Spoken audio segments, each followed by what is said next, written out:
तो आदाब, नमस्कार, गुड इवनिंग, सत श्री अकाल। एक बार फिर आप तमाम लोगों का स्वागत है क्राइम कहानियां विद शम्स में।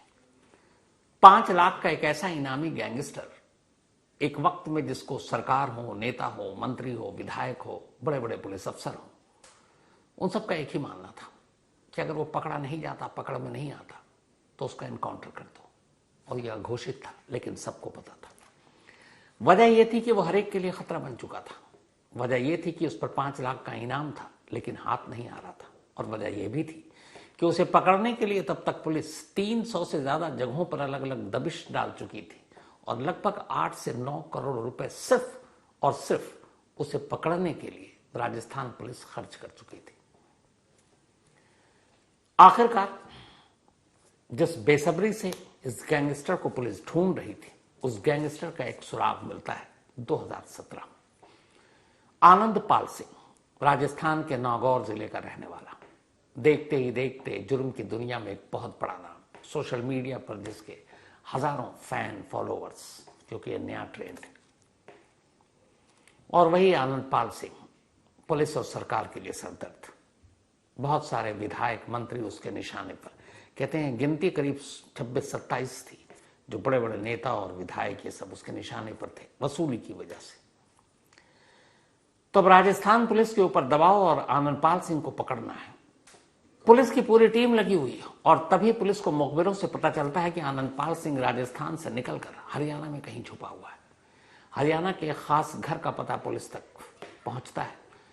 राजस्थान की पुलिस स्पेशल टीम हरियाणा का रुख करती है, बड़ी एहतियात के साथ उस घर तक पहुंचती है।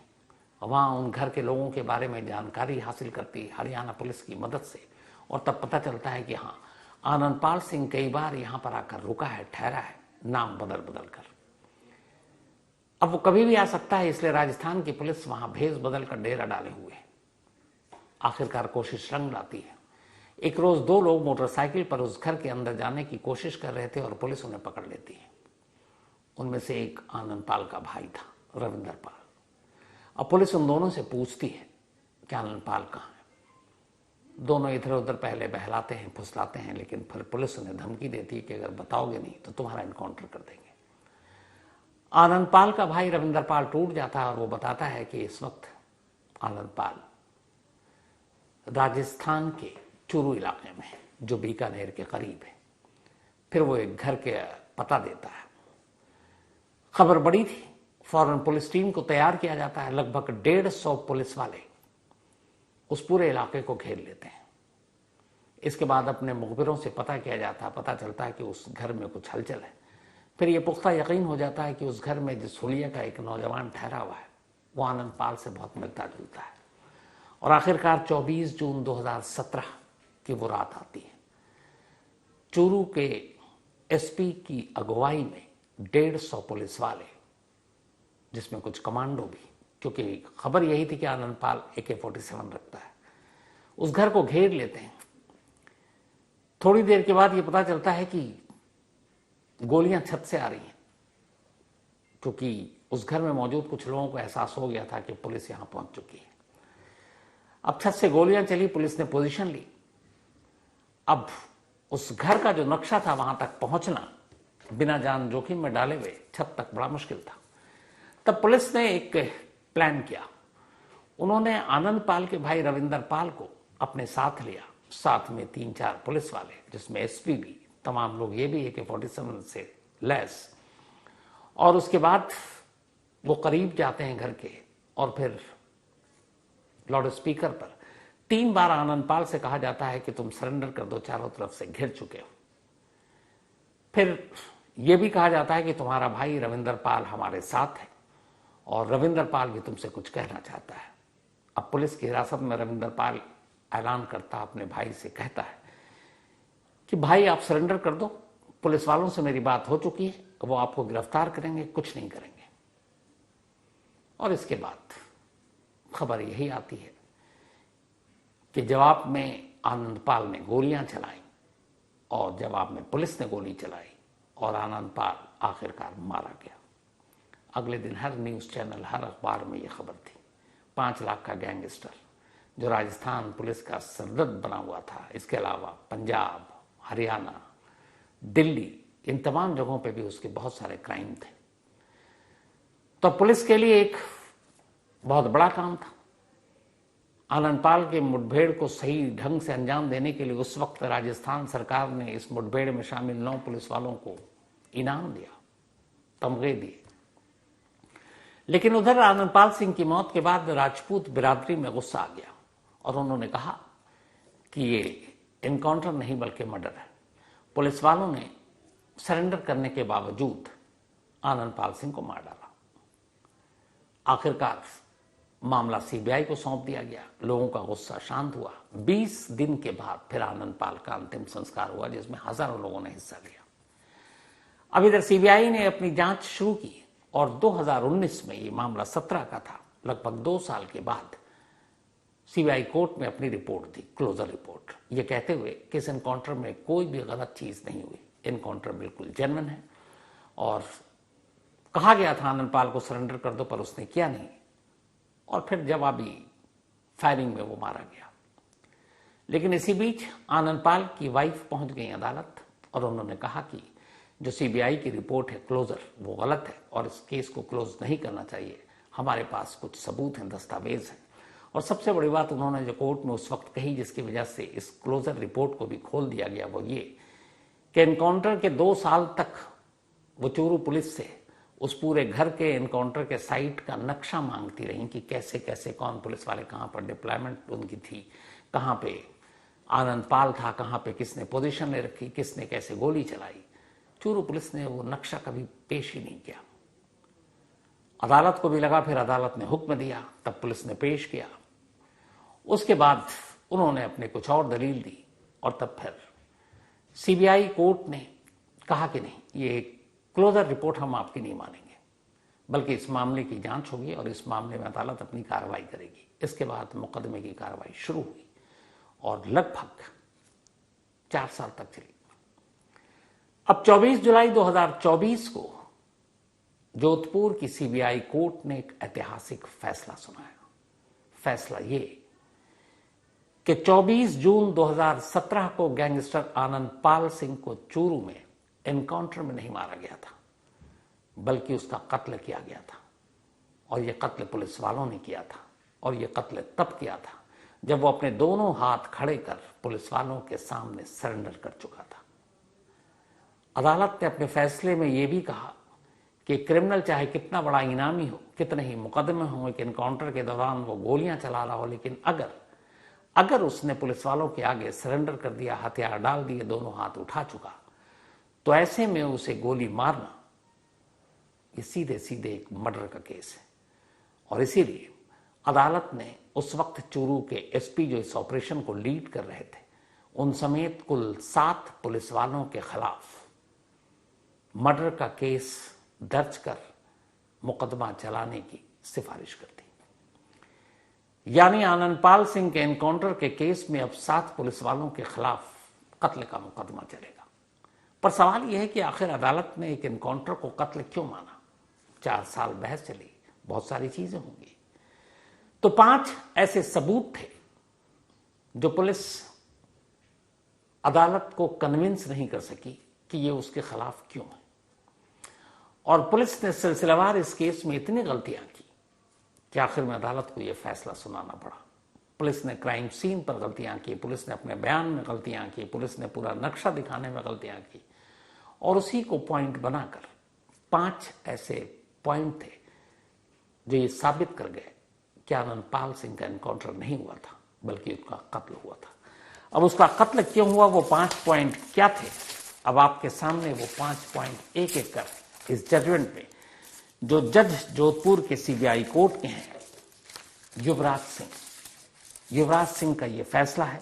अतिरिक्त मुख्य न्यायिक magistrate Yuvraj Singh, CBI court Jodhpur. 5 ऐसे पॉइंट्स जिसके ऊपर इस केस का फैसला है। पहला, जो पुलिस की कहानी थी वो ये थी कि आनंदपाल सिंह उस घर की छत पर था उस रात। पुलिस की टीम नीचे गई, फिर पुलिस की टीम सीढ़ियों तक पहुंची और सीढ़ियों की आड़ में लेकर गोली चला रही थी। लेकिन पूरे इस एनकाउंटर के दौरान आनंदपाल सिंह लगातार छत पर ही था घर के। तब यहीं से कहानी शुरू होती है। जो पहली चीज वो ये कि पुलिस ने जो पिस्टल से जिससे गोली चला रहे थे और सीढ़ी पर जो पुलिस वाला मौजूद था उसके हाथ में जो पिस्टल थी वो ग्लॉक पिस्टल थी। ये खास मेक पिस्टल है, ग्लॉक पिस्टल। इस पिस्टल की खासियत ये है, बाकी भी गन की भी होती है, लेकिन इसकी यह है कि जब इससे कोई फायर करता है तो उसके जो खोखे हैं चलाने वाले के पास गिरता है। सपोज अगर यहां से मैं चला रहा हूं तो मेरे हाथ में पिस्टल है तो खोखे जो है वो मेरे पास गिरेंगे। लेकिन जो खुद पुलिस की एफआईआर और पुलिस की फोटोग्राफ्स और वो सारी चीजें थी और फॉरेंसिक की रिपोर्ट, बैलिस्टिक फॉरेंसिक की जो रिपोर्ट आई, उस रिपोर्ट में यह था कि ग्लॉक पिस्टल का खोखा गिरता वही है जहां से फायरिंग की जाती है, लेकिन इसके कोई भी इसका खोखा सीढ़ियों पर नहीं मिला, क्योंकि सीढ़ी पर मौजूद होकर पुलिस वाले ऊपर गोली चला रहे थे, बल्कि ग्लॉक पिस्टल के तमाम खोखे छत से मिले। तो अब सवाल यह है कि अगर आनंदपाल छत पर था, सीढ़ी से गोली चलाई जा रही थी, तो खोखा सीढ़ियों पर मिलना चाहिए था, न कि छत पर। इसका मतलब है कि आनंदपाल को पकड़ने के बाद गोली मारी गई है और इसीलिए ग्लॉक पिस्टल के खोखे छत पर मिले। ये पहला पॉइंट था जिसकी वजह से अदालत कन्विंस हुई। दूसरा, आनंदपाल सिंह के 2 बार पोस्टमार्टम किए गए और इन दोनों पोस्टमार्टम के बाद जो रिपोर्ट आई है उसमें यह हुआ कि आनंदपाल के जिस्म पर 7 गोलियां ऐसी मिली जो उसमें कहते हैं कि जो बिल्कुल पास पास होते हैं, उसका एक टर्म यूज किया जाता है टैटूइंग। टैटूइंग के निशान। टैटूइंग एक ऐसा निशान होता है कि जब किसी को गोली मारी जाती है तो वो बिल्कुल बराबर बराबर में जैसे अपना निशान छोड़ता जाता है। और टैटूइंग का निशान तभी बनता है किसी इंसान के जिस्म पर बुलेट लगने के बाद, जब उसे गोली 3 से 5 फीट के आसपास से मारी जाए। मतलब एक शख्स जिसे 3 से 5 फीट की दूरी से गोली मारी जाएगी, उसके जिस्म पर बुलेट मार्क, टैटूइंग मार्क होगा, और अगर दूर से मारी जाती है तो फिर अलग उसके मार्क होंगे। अब यहां पुलिस की कहानी यह है कि वो छत पर और पुलिस की टीम नीचे और सीढ़ियों पर, यानी कि गैप करीब करीब 15 से 30 फीट, लेकिन बुलेट के मार्क जो आ रहे हैं वो 3 से 5 फीट टैटूइंग मार्क। इसलिए यह भी साफ होता है कि गोली नजदीक से मारी गई। तीसरा, इस पूरे मामले में एक अहम गवाह वही सीढ़ी पर बैठा हुआ जिसके हाथ में ये ग्लॉक पिस्टल, उसका नाम है सोहन सिंह, कांस्टेबल। सोहन सिंह ने बताया कि वो सीढ़ी पर था और आड़ में था, तभी अचानक उसने देखा कि सामने से आनंदपाल सिंह आ रहा और उसने गोली चला दी और उसके बाद आनंदपाल सिंह सीढ़ियों पर आकर गिर गया। अब यह हुआ कि उसने आमने सामने की बात बताई और इस दौरान में आनंदपाल सिंह ने भी गोली चला दी। ये जो सोहन सिंह है, जो उस वक्त सीढ़ी पर बैठा हुआ था, सोहन सिंह भी जख्मी हुआ था इस एनकाउंटर में, लेकिन उसकी गोली पीठ पर लगी थी। तो अब जब बयान ये, और ये सीबीआई के सामने भी बयान दिया और फिर अलग एक बार बयान पलटा, उसने कहा कि वो सीढ़ी पर था, अचानक आनंदपाल सिंह सामने आए, उसने गोली चला दी। इसने भी गोली चलाई, गोली आनंदपाल सिंह को लगी और वो नीचे गिरा, लेकिन तब तक आनंदपाल सिंह ने भी गोली चला दी थी जो उसको लगी, लेकिन सोहनपाल सिंह को गोली पीठ में लगी। अब यहां जो सारे बयान और सारे डॉक्यूमेंट्स है वो ये है कि आमने सामने से गोली चलाई तो गोली घूमकर पीठ में कैसे चलेगी। तब उसने दूसरा बयान दिया। दूसरा बयान ये दिया कि जब आनंदपाल सिंह ने गोली चलाई तो वो गोली उसे डायरेक्ट नहीं लगी, बल्कि दीवार में लगी और दीवार में लगने के बाद वही गोली वापस घूम कर आती है और उसके पीठ पर लगती है, जो पॉसिबल नहीं है। इसलिए कि आनंदपाल सिंह ये दोनों अगर आमने सामने हैं और गोली पीछे कहीं कोई ऐसी जगह नहीं है, वो नीचे है सीढ़ी के, राइट और लेफ्ट में दीवार है, तो राइट और लेफ्ट की दीवार से गोली यूं आकर घूम के पीठ में नहीं लगेगी। इस चीज को अदालत ने बहुत ही सीरियसली लिया। चौथी चीज, पुलिस का पूरा बयान, एफआईआर की सारी कहानी यही थी जो शुरू से मैं आपको कह रहा हूं कि आनंदपाल सिंह छत पर, पुलिस की टीम नीचे, कुछ लोग सीढ़ी पर, छत पर कहीं भी नहीं, है खुद पुलिस का बयान है, एफआईआर में दर्ज है। लेकिन ग्लॉक पिस्टल के अलावा उसी छत पर, जिस छत पर आनंदपाल सिंह मौजूद था, जितने भी सरकारी हथियार थे, चाहे वो AK-47 हो, चाहे 9mm की पिस्टल है, उन सब के खोखे उस छत पर मिले, जो पुलिस ने बटोरे, गिने, एफआईआर में दर्ज किए। शायद उस वक्त उन्हें इस गलती का एहसास नहीं था।